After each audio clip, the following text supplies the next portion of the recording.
দীর্ঘ ১৬ বছর পর অবশেষে গণতান্ত্রিক চর্চার এক নতুন দিগন্ত উন্মোচিত হলো লক্ষ্মীপুর পৌরসভার ১ নং ওয়ার্ডে।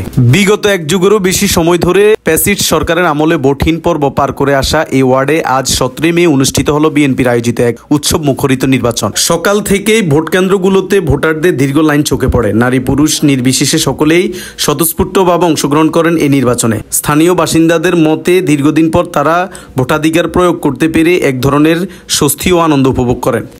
সাধারণ কর্মীদের সরাসরি ভোটের মাধ্যমে আমরা আমাদের নেতা নির্বাচন করছি। আমরা আজকে লক্ষ্মীপুর পৌরসভার ১ নম্বর ওয়ার্ডে আমাদের ভোটের কার্যক্রম পরিচালনা করছি। আমরা দেখেছি, আপনারাও দেখেছেন, মানুষের মধ্যে ব্যাপক সাড়া, মানুষের মধ্যে ব্যাপক আনন্দ উদ্দীপনা।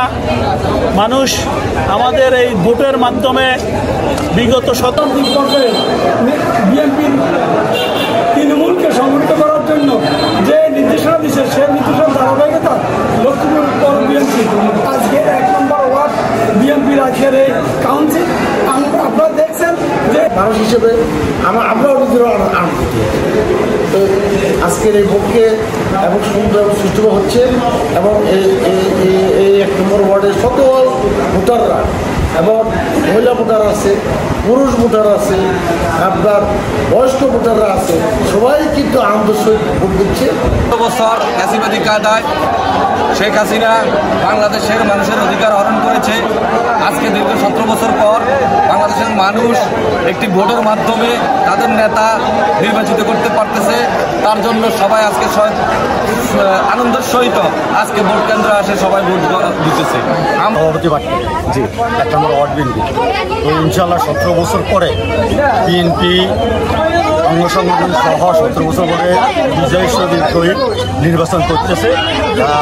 জনগণ ১৭ বছর ভোট দিতে পারে নাই, এখন বর্তমানে উৎসব মুখের পরিবেশে বর্তমানে ভোট দিতেছে ইনশাল্লাহ।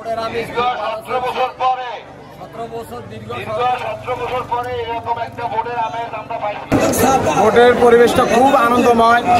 মানুষ বিগত ১৬ বছর ১৫ বছর মানুষ ভোট দিতে পারে নাই।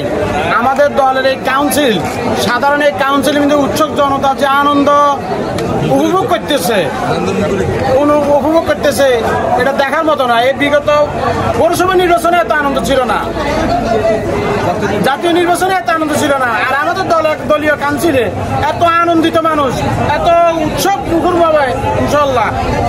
ভোটার আমি আলহামদুলিল্লাহ ভালো, সাধারণ জনগণ ভালো সাড়া পাইছে এবং ভালোভাবে ভোট দিতে পারছি।